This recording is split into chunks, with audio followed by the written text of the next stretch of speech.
for today, tone of voice. Now, I've been thinking about tone a lot because since I've been here and in isolation, I've been thinking what are the things I love to do. And I managed to rent a violin, which I used to play as a youngster growing up. And when I got too busy with kids and all of that, I put it aside. Being able to practice again, I'm acutely aware of what's the impact of paying attention to the tone. Am I in tune or am I out of tune? Someone who's tone deaf plays the violin with a lot of notes that are out of tune, or it just slips down and gets flat or gets too sharp, then it's not fun to listen. It's not fun to me to listen to myself when I'm playing out of tune. And I'm sure it's no fun for the other people in the household who can hear me when I'm playing out of tune. It's grating. The same for tone of voice when it has an element of anger in it. Irritation, harshness, unpleasant for the person who's speaking that way. They're in a negative emotional state, and very unpleasant, obviously, for people who hear it. Now, I say obviously, and yet I'll bet virtually everyone here from time to time uses a tone of voice that's not ideal. It would not be characterized on the positive side as calm, affectionate, upbeat, pleasant, informative. Sometimes we slip into a tone of voice that sounds critical, annoyed, brusque, harsh. Now, obviously, sometimes the tone of voice gets much worse than that. With coronavirus, I'm used to thinking of mild, moderate, and severe. So mild tone of voice problems have an edge of irritation. Moderate, you could even use the word annoyed or mad. And then, of course, in the severe, when someone is raging, that's the worst and the most damaging for them because it ruins their relationship and makes them feel bad, and certainly for the people around them. Okay, so tone of voice and its impact on ourselves and on others is so strong that it's worth really paying attention to your own tone of voice and noting also other people's tone of voice. How does a violinist learn to play in tune? Well, it's been very interesting to me to think about that because the violin I rented has an extra long neck, so my fingers can't go in their normal positions. I have to keep readjusting. That's the key. I need to be listening virtually all the time and pick up right away if there's a note that's not quite right, then quickly slide it into place. How well do you do at noticing right away when you're slightly out of the calm zone or the positive zone and into irritation, a negative tone? Now, when I say negative, there are some negative emotions that are not a problem. Sadness is not a problem. I mean, it's no fun to be sad for most of us. I'm thinking, didn't Shakespeare say something about such sweet sorrow? For most of us, sadness, though, that's part of life. Anger is also part of life, only with all kinds of negative ramifications. So I'm equating irritation in the voice with those irritated, frustrated, annoyed, angry, mad, that scale there. That's what's out of tune and what you can very quickly, if you notice, adjust. Been in the house all day and it's like too much. Oh, if I pick up that tone of voice, I can catch myself and adjust, just like I would adjust on the fingerboard of the violin. One doesn't want to be constantly adjusting and readjusting, although one needs to, and especially in these times when we're confined in small quarters. At the same time, what a violinist does is practice so they get in habits, and their fingers, their muscle memory even immediately goes to the right place so that they play consistently in tune. I hope after this talk, you'll be able to, be able to notice much more clearly when your tone is leaving the calm zone for something in the anger column. And second, you'll adjust real quickly. And most importantly, you'll begin to build better habits. We're going to talk more about the how-tos later. I want to back up a minute, though. Let's switch from violins to dogs. So do dogs get angry? Do they have a negative tone of voice? Sure. Every dog has some kind of a growl. So then the question becomes, when do dogs growl? And what's the purpose of a dog growling? Think about that for a minute. So basically, a dog growls because there's something that's a threat for them. And they're warning that threatened something. Hey, get away from me. Or, hey, you didn't put any food in my food bowl. A dog starts on the mild level with a growl. I'm not so good at dog sounds. Moves up to a more aggressive growl, goes into a bark. So there's a volume aspect, as well as the tone communicating the dog's displeasure or get away from me. Now, we are not dogs. This is not news. We have the ability to use words. So the goal for us, ideally, is when we catch ourselves beginning to growl, step back and use our words. You've probably heard a kindergarten teacher say, or a nursery school say to the children, use your words, children, use your words when they begin crying or being difficult. I have notes down here. Excuse me for taking a note. Okay, so the reason I want to look at dogs is it can help us to understand why we sometimes use those growly sounds in our voice, tone of voice. Close your eyes for just a minute. I'm going to ask you a specific question. Close your eyes. Allow an image to come up of a time recently when your tone of voice was irritated, maybe even outright angry.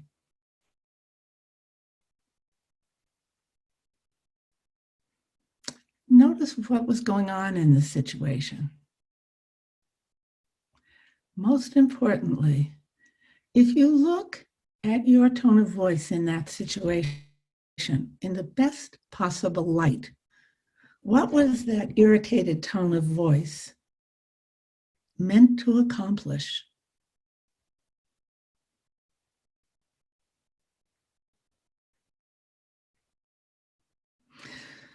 So it's not just a mistake like playing slightly out of tune on the violin when we growl.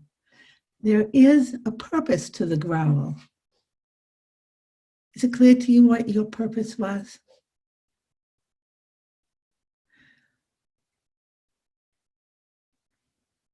In general, I'll tell you my theory of when and why we growl.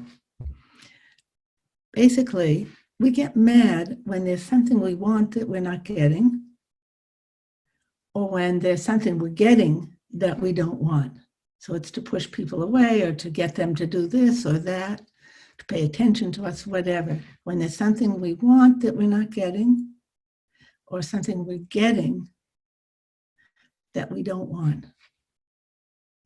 So common situations in homes now, especially homes with children, when the children are making so much noise, you could be tempted to escalate above them and use a harsh voice. When you've been trying hard to keep the house orderly, you look in the dining room and not only is it a mess, but they got paint all over your good table.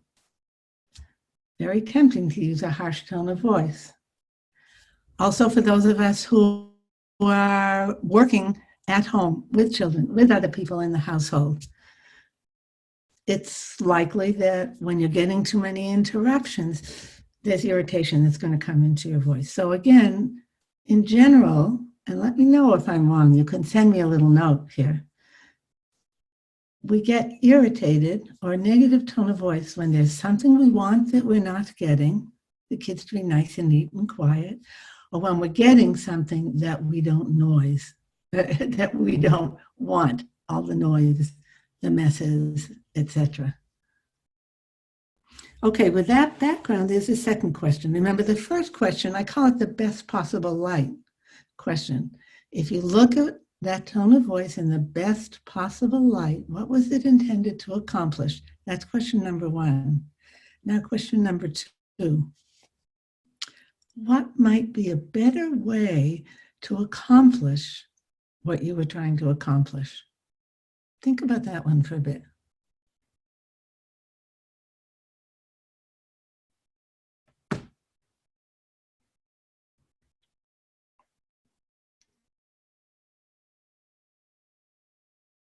Have you got it? Some clarity about that?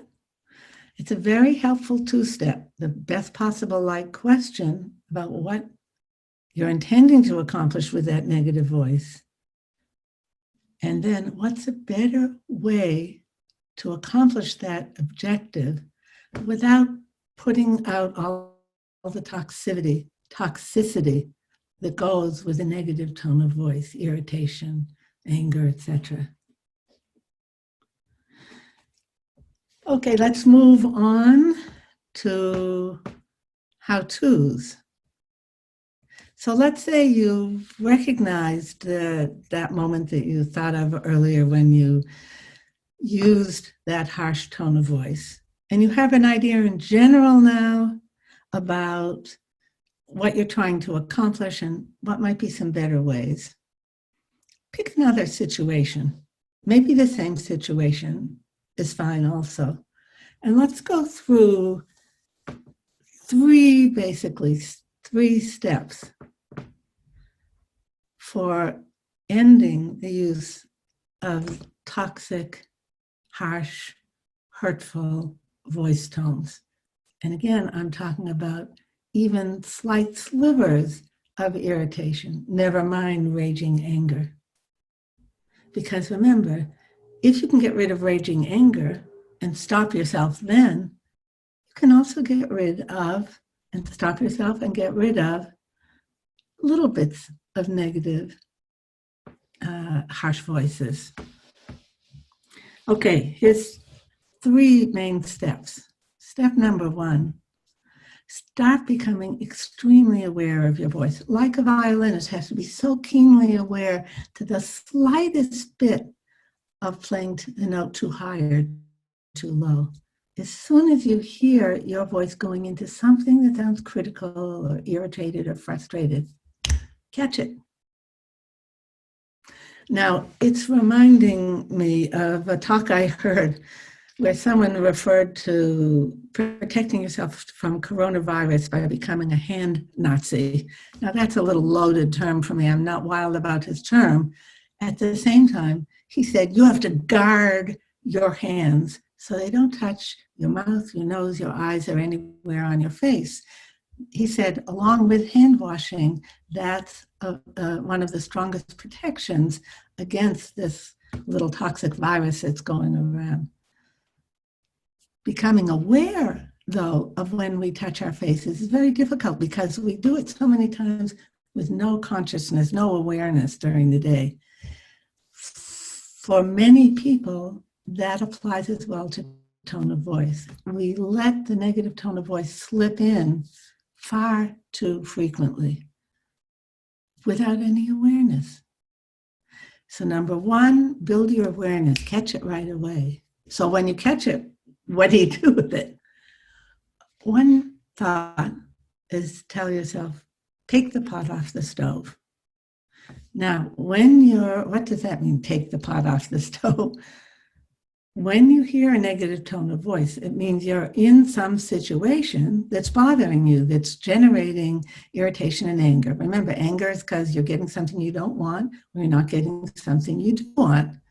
So to take the pot off the stove, step back from that situation, just like you'd remove a pot from the heat. Step back from the situation.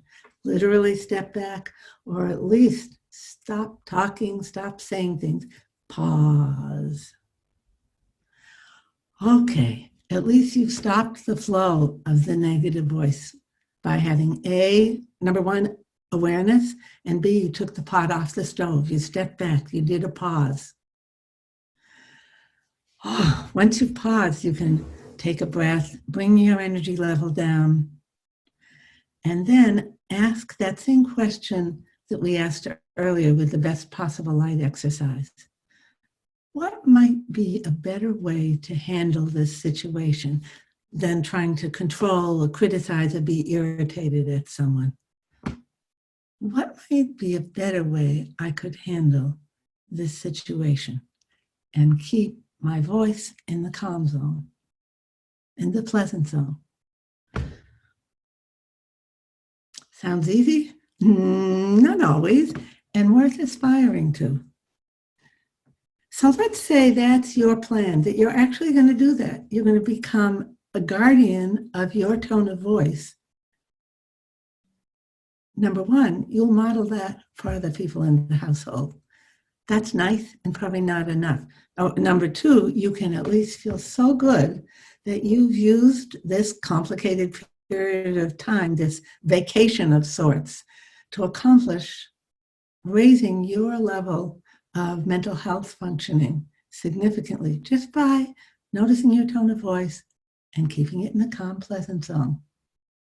And remember, in order to keep your voice in the calm, pleasant zone, you have to bring your adrenalized body down to the calm zone. So do what you need to do to just relax and get in a calm zone. Once you're in the calm zone, you can think more clearly and more creatively, so you'll be able to come up with a new plan of action. Okay, you're going to be terrific. I can see that. What about everyone else in your household? I wonder how you might convey these skills to the other adults in the household, who may or may not be listening with you now, and convey these ideas to the children in the household. Actually, the children may be easier. We'll come back to the adults. With children, one of the most effective techniques is that when children start shouting at you, "Mom, don't do that," you very quietly and pleasantly, or "Dad, don't do that," say, "Oh, I'm sorry, I can't hear anymore. I don't understand anymore when people shout at me. Could you tell me that again quietly, please?" Try it. It's not necessarily going to work the first time, or it may, because it has a certain amount of shock value. The more consistent you are over time, the children will actually learn, oh, we only speak to him or her, mom or dad, in a calm voice. If they can't speak calmly, you could say very nicely, "You know what, how about if you take a break for a few minutes, sit in a chair and quiet down, go into your room and quiet down for a bit, and then come out as soon as you're ready to tell me, because I really want to know what it is you're trying to tell me." Bit by bit, you're training them. What about the other adults in your household? How are you going to convey these new skills to them? One principle to keep in mind is you're responsible for you. You're not responsible for changing any of the other adults in your household. At the same time, you can't be responsible for sharing with them what you're trying to do, what you're trying to learn. Hopefully they'll be interested. Hopefully they'll notice the difference for them when you're consistently talking in a pleasant way. Hopefully they'll get the idea over time that they could do that too. Let's hope. Okay. That's pretty much what I wanted to cover initially. Are there any questions there? I see a note of a raised hand. Any comments, specific thoughts? I'm not seeing anything on my screen here, so I want to go on and add one other important dimension. You know, with coronavirus, you've noticed a lot how scientists work. They first collect data and then make it statistical. So every day we're seeing all the statistics of where and how many people have coronavirus, alas. You can keep statistics like that, though, in a very helpful way about your tone of voice. Find a place where you can keep one notebook or maybe someplace on your computer where every time you catch yourself using a negative tone of voice, jot it down. Jot down the time, the situation, and a word that describes your tone of voice, irritated, frustrated. Now you're keeping a list. First of all, you'll be able to see, hopefully, the curve go down, the flattening of the curve, as fewer and fewer times each day and evening, you're having to note something in your book. Second, once you've gathered several of them, of the times when you've used a negative voice, notice when that's happening. The odds are pretty high that it happens mainly when you're tired, hungry, or overwhelmed. Now, overwhelmed for people living in a household with a lot of children, only a little space, etc. That's probably one of the most common words I'm hearing from people. Overwhelmed. I'm trying to do my work, be a business person, and I'm also parenting. Right. So tired, hungry, and overwhelmed are the most likely. Think, therefore, about how to set up a system where you get less tired, less overwhelmed, less hungry. So that's when your data gives you information about when you're likely to be at risk. All these words like at risk have new meaning with all this coronavirus. Second, as you have your list, go back to it. And for each instance, be like a violinist. A violinist looks back at each of the spots where they made a mistake or played out of tune in a piece that they're learning. Like my violin teacher used to circle in pencil all the places where there was a mistake. And then I'd go back to them and work one by one on each of those until I could do it perfectly in tune and easily. So similarly, go back to each of those instances and think, what could have prevented my getting upset? As well as, how could I have handled that differently? Now that first part, how could I have prevented that? Well, prevention obviously is better than having to fix it afterwards. And at the same time, mistakes are for learning. So anytime you look back and you have your list of times when your voice was other than friendly, remind yourself, mistakes are for learning. Next time, what I could do is picture that, and the odds go zooming up, that next time you will handle it in a new way.